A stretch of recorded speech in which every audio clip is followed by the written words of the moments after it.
Ladies and gents, I'm Rex and this is Legend Summarized, The Journey to the West Part 5 by the channel Ole Sarcastic Production. Yeah, so far, we've seen 4 parts from this. This is just awesome. I like this channel for reasons like this. Like, this is summarized, so it's big books. There's no way in hell I would have ever read any of these books. But these videos are fun because it's a summary, it finds the moments of the books that are really good, and I guess put some sarcastic take on it and create these animes, and it's just awesome. This is so awesome. So, so far the, story has been so good. The monkey is way too insanely powerful. Pig is just an idiot. We clearly realized that in the past episode. And yeah. The horse is a dragon apparently who tried to came to rescue, but the demon was way too powerful. That told me that the sea demon, they have that the horse, the dragon, the pig. Even though they are demons, are supposed to be powerful enough to help the monk.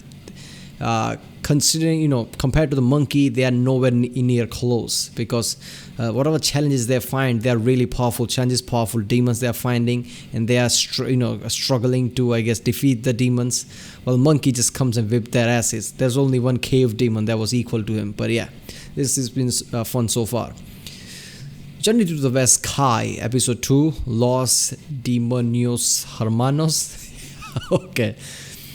It's yet another episode, almost a year in the making. What? Year in the making? I didn't see part 4, which date it was, but it took a year to create another part, huh? Damn, that is something.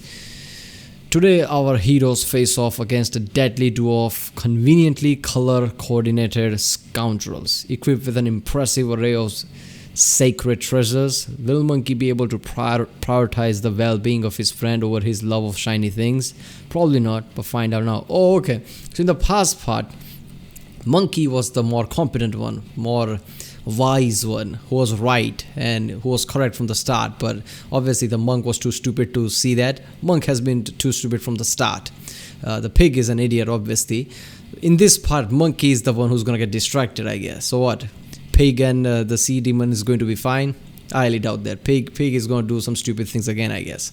So yeah, let's watch this one. Remember people, if you like my reaction, don't forget to like, subscribe, check out the reaction, there's a link in the description, check out the cast or different playlists, check out the end cards, and yeah, let's watch this one. Last time on Journey to the West, our cerebral protagonist Sun Wukong found himself banished from the group by Tripitaka thanks to the machinations of a shape-shifting demon and the goading of the resentful Pigsy. Left without their primary powerhouse, the pilgrims quickly dissolved into disarray, with Sandy and Pigsy barely managing to rescue Tripitaka from the clutches of a monstrous ogre. Forced to confront the demon once again, our diminished heroes found themselves overwhelmed, and Sandy was taken prisoner while Pigsy was forced to flee. The ogre then infiltrated the castle in which Tripitaka was being housed and trapped the monk in an illusion of a demon tiger, tricking the lord of the castle into imprisoning the hapless monk in the dungeons below. An unlikely hero arose in the form of the oft-forgotten dragon horse, but regrettably, if unsurprisingly, our equine hero was no match for the ogre's brutal onslaught and was defeated. With no options remaining to him, Pigsy traveled to Flowerfruit Mountain to retrieve the banished Monkey King, and was forced to swallow his pride in order to inform Monkey of all the gory details of his own failure to fill his shoes. Once properly briefed, our simian hero made quick work of the disaster, rescuing Sandy and leaving the ogre and his wife to the mercies of the bureaucracy of heaven. Having rescued Tripitaka and reconciled with one another, our gang is back together again and finally free to continue on the journey to the West. So our heroes are continuing westward when they encounter a huge and foreboding mountain. Tripitaka gets a bad feeling about it and sends Pigsy out to scout out to see if there's any danger. Pigsy being Pigsy, Monkey unsurprisingly doesn't trust him to do a very good job and shapeshifts into a fly to quietly tail him. Whereupon he finds Pigsy got just far enough away from the group to not be in the direct line of sight and promptly took a nap. Monkey wakes him up with a bite to the face, and Pigsy proceeds to keep digging by composing an elaborate lie that he's planning on telling Tripitaka when he gets back. Something about an enormous demon stronghold on the mountain, looks really scary, and maybe they should all just turn back and go home. Monkey's like, seriously dude, flies back to Tripitaka and rats out Pigsy, who unsurprisingly gets in a world of trouble and is sent back out to scout properly this time. Unfortunately for Pigsy, there actually is a demon stronghold on the mountain, and he inadvertently stumbles on a small army of demons who happen to be led by a pair of demon brothers who have been keeping an eye out for Tripitaka and his group in the hopes of capturing him and eating him to gain immortality. Pigsy initially tries to pass himself off as a normal, albeit ugly, traveler, but one of the demon brothers recognizes him as part of Tripitaka's coterie and attacks. They wage a brief but fairly epic battle until the demon sicks all his demon soldiers on Pigsy, at which point he gets overwhelmed and captured. Whoops. Yeah, one thing's for damn sure. In this world, what travels fast, right? Everybody know who this monk is, who is accompanying them, which demons are accompanying them. Even though there is no social media, people apparently knows way too much. Meanwhile, back with the rest of the group, Tripitaka starts getting worried because Pigsy's taking so long. Monkey tells him to chill out, since Pigsy would have run back at the first sign of trouble if there was actually anything wrong, so they move on. But Tripitaka still feels really on edge. As it turns out, this is because they're being surveilled by one of the demon brothers, and Tripitaka's picking up on his spooky presence. Monkey tries to cheer him up. What? He has some power? Look at that, he can actually pick up on things. By doing a sick martial arts demonstration with his staff, which has the added bonus of terrifying the observing demon, who decides the first thing to do is to take Monkey out all sneaky-like and then try capturing Tripitaka. So the demon transforms. So at first they'll be like, okay, we'll just take our army and kick every other demon's all this demons ass and take the monk for ourselves. And the monkey is like, look at this shit, and he's like, yeah, I think we're gonna kill him silently first. Transforms himself into an elderly Taoist sage with a broken leg and plops himself down in the path of the group. Tripitaka takes pity on him and offers to help. He orders Monkey to carry him, and Monkey cheerfully obliges. Hey. What? Wait a minute. In the last part, we saw that Monkey can see through things. If some demon is disguising themselves, Monkey can see through that. Why didn't he see through here?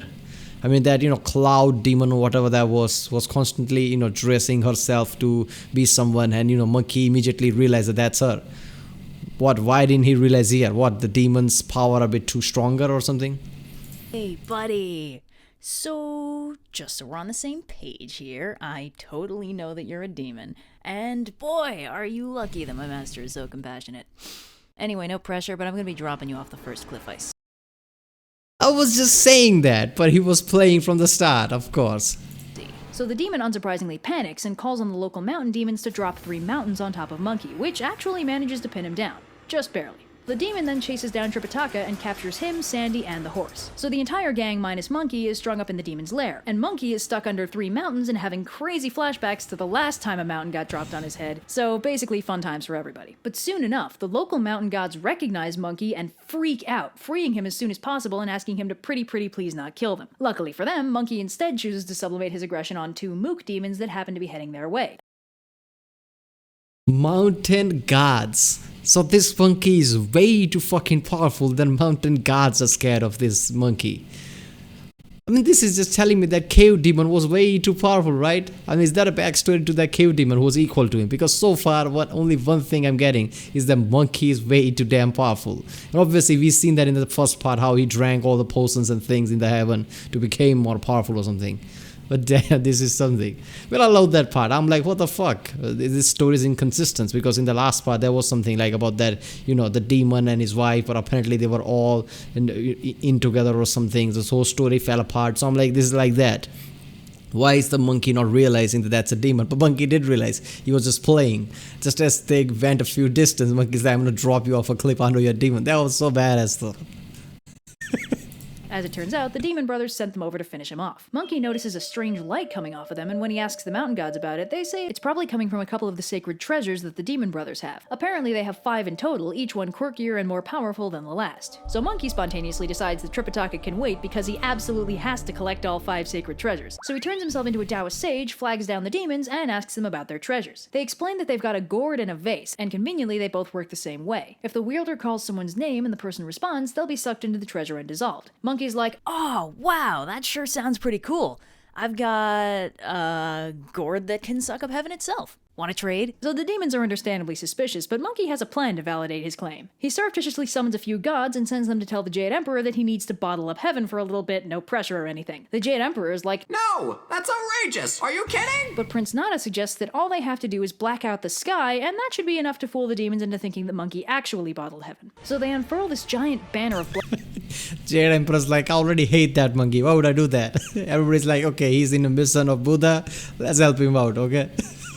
black feathers over the sky, and the demons totally believe that Monkey just bottled up heaven itself. So they trade their treasures for Monkey's gourd, at which point Monkey vanishes and they find that the gourd does not in fact work as advertised. So they report back to their boss, who's grumpy about the lost treasures, but not quite so grumpy as to actually murder them or anything. The demon brothers send the two mook demons to go and invite their mother to dinner, and to make sure to tell her to bring her sacred treasure, which is a golden rope. Monkey, having overheard that particular soundbite, decides to steal that treasure too, and ambushes the two demons en route, kills them, then duplicates himself, and disguises both himself and the duplicate as the two mook demons. So the disguised monkey goes and gets the demon's mother, absolutely hating the fact that he has to kowtow to her, but he cheers up significantly when he subsequently murders her and her sedan carriers. He then shapeshifts into her, duplicates himself a bunch, and turns them into his expanded coterie, and trundles back to the demon brothers' cave. The demons greet their— Alright, Monkey is going ballistic here, one after another. This feels like I'm playing some kind of Assassin's Creed or something. Killing here and there, killing here. Man, he's like, okay, you know what? Monkey and everybody can wait. I need shiny things first. mother, and when Monkey greets them in return, Pigsy, who we recall is strung up in the cave, recognizes him by his tail and starts laughing like crazy. The demons offer their mother Tripitaka, but she says she thinks she'd rather have Pigsy's ears, at which point Pigsy flips out and blows his cover. At that exact moment, a demon minion runs in rather his tail and starts laughing like crazy. The demons— Okay, mother, would you like to sample the immortality granting flesh of the holy monk? Actually, I've been, struck by a sudden desire for pork because the offer their mother Tripitaka, but she says she thinks she'd rather have Pigsy's ears, at which point Pigsy flips out and blows his cover. At that exact moment, a demon minion runs in to say that he found their mother and her entire coterie dead. Monkey recognizes his cover's blown and books it, vanishing in a blinding flash of red light. At this point, the elder demon brother is like, alright, this isn't worth it, let's just give him back the monk. But the younger brother is all like, are you kidding? Where's your pride? Tell you what, let me fight him, whichever one of us wins gets the monk, and when I win, you can stop worrying. So the younger brother— So, they realized at that point, like, we dropped a fucking mountain on him, he still came back, and his priority now is to take all the shiny things other than, saving his friends. So he's clearly somewhat powerful if he's doing all this shit right here. So he just realized that, like, let's give him back the monk, I guess. That's the mentality there. But why did the monkey ran away? He's clearly way too powerful. Why didn't he just fight both of the demons there? Brother gears up and heads out to fight Monkey. They're pretty much evenly matched, so Monkey gets the brilliant idea to try and turn They are evenly matched. the tables by using the golden rope to trap the demon. Unfortunately, he doesn't actually know how to use it, so the demon just catches it, throws it back, and recites the spell that actually does make it work. He ends up trapping Monkey and hitting him a whole bunch, but quickly realizes that he won't make any progress that way, so he just drags him back to the cave, ties him up, and takes the gourd and vase back. Pigsy makes fun of him for a bit until Monkey turns his staff into a steel file and breaks out, turning into a demon servant and leaving a duplicate in his place. At which point Pigsy, whose only role in this particular story is to cause problems, yells that Monkey's escaped. Fortunately, the demon brothers have kind of learned to tune Pigsy out at this point, so Monkey pockets the golden rope and zips— Wait a minute, what an asshole, right? Hey, you demon guys, Monkey totally getting away. Why is he doing that? And why would Monkey save him after that? First time he wanted to eat his ear or something, just, out of the anger. But now, the pig is doing this, it's just stupid. Out of the cave without too much difficulty. Now, Monkey really wants the gourd and vase back as well as the other two treasures, so he decides to test a theory. He knocks on the door and insists that he is, and I swear this is not a joke, Grimple's son, brother to Pilgrim's son, the Monkey King. Having given the demon brothers a fake name, he hopes the gourd won't suck him in when they call his name. But as it turns out, it does, which is a bit of a setback. Fortunately, Monkey remembers that one time Lao Tzu stuck him in a brazier for 49 days, and it couldn't render him down, so he's not really concerned about melting, he just needs to find a way out. So he goes all, oh, the humanity! My legs have totally melted! That was fast. Oh geez, there goes my pelvis. Noisy, isn't he? Why have you forsaken me, Buddha? So Monkey makes a duplicate that looks like him but half melted and subsequently turns into a fly. So when the demons crack the seal to check on his melting progress, he flies out of the opening all sneaky-like. Monkey then pickpockets the gourd and replaces it with a duplicate, which seems to be something of a theme this episode, then slips outside and knocks again, this time claiming to be Son Pilgrim, yet another suspiciously identical monkey with a bad attitude. The demon plans to suck him up again, but he spots Monkey's identical gourd and demands to know where he got it. Monkey's like, Why don't you tell me where you got yours? and the demon gives him a gloriously detailed info dump involving the birth of the universe itself, to which Monkey replies with, yeah, same. And they compare gourds. Unsurprisingly, Monkey's gourd acts— What? To which Monkey, Birth of where the you got universe, yours? what? And the demon gives him a gloriously detailed info dump involving the birth of the universe itself, to which Monkey replies with, yeah, same. Wait a minute, these are not just any demons, right? These are some old ancient demons or something. They are as powerful as the monkey and, they're talking about the, beginning of the universe and everything. Damn. And they compare gourds. Unsurprisingly, Monkey's gourd actually functions while the demon's duplicate gourd doesn't. So Monkey sucks up the demon, who dissolves almost immediately on account of not being Monkey. So the elder demon learns of his brother's death and gets incredibly upset. And Pigsy casually mentions that all the monkeys that came to the door were obviously the same monkey. What are you, stupid? And the demon gets even angrier and orders his servants to steam him. So the elder demon gears up up for battle with his brother's sword and the 5th treasure, which is a fan. He heads out to fight Monkey and, having learned from previous experience, immediately sticks his army on him, which Zurg rushes and actually causes Monkey some trouble until he makes a bunch of duplicates to fight the army. The Elder Demon gets surrounded and whips out the fan, which, as it turns out, shoots hellfire. Monkey's not worried about the fire burning him, but does worry that the fire might burn his duplicates, so he retrieves all but one of them, leaves that duplicate to pretend to be him, and slips through the fire to sneak into the cave. He steals the jade vase again, then vanishes, leaving the Elder Demon to mourn the loss of his brother, his mother, and 3 out of 5 of his treasures. Make that 4 out of 5 because when he goes down for a depression nap, Monkey sneaks in to steal the fan. The demon wakes up, they fight again, it's super cool, and Monkey... I'm not gonna lie, this is ridiculous, right? Monkey's just popping out left and right, just stealing shit here and there. manages to drive him back. The demon runs, Monkey finally frees the rest of the squad, and they all take a minute to relax in the demon cave and make some food. And presumably give Monkey crap for rescuing 4 out of 5 of the sacred treasures before rescuing any of them. But the Elder Demon has his own plan. What about the pig? Pig was trying to blow his cover. Pig was an asshole.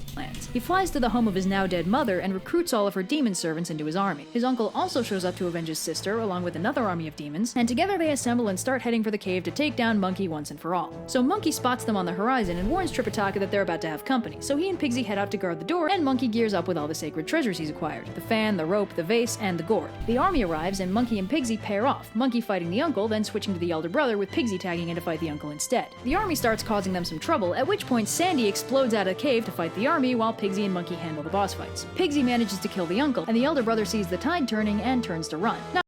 Pigsy killed the uncle? Now suddenly he's powerful? Okay. Not one to be defeated, Monkey whips out the vase and calls the older brother, who, thinking it might be one of his retreating soldiers, responds, at which point he's sucked into the vase and melts. The army scatters, the bosses are defeated, Monkey gets the 5th treasure, and the gang can finally get back on the road. Except then they run into Lao Tzu, who makes Monkey give him the treasures, since it turns out they belonged to him the whole time. The Demon Brothers had in fact been Lao Tzu's lab assistants before Kuan Yin arranged for them to become demons and challenge the group to test their resolve. This doesn't explain how they had a demon mom or uncle, though. Anyway, Lao Tzu restores the Demon Brothers to their original forms, takes the treasures, and bails, leaving our heroes to continue their journey to the west. Will Monkey ever get to keep any— Wait a minute, Demon Brothers were dead, weren't they? Doesn't explain how they had a demon mom or uncle, though. Anyway, Lao Tzu restores the Demon Brothers to their original forms. But they were dead. What, the Lao Tzu or whatever, he resurrected them? We are sorry for all the first we weren't thinking straight. Okay, no worries, my dude.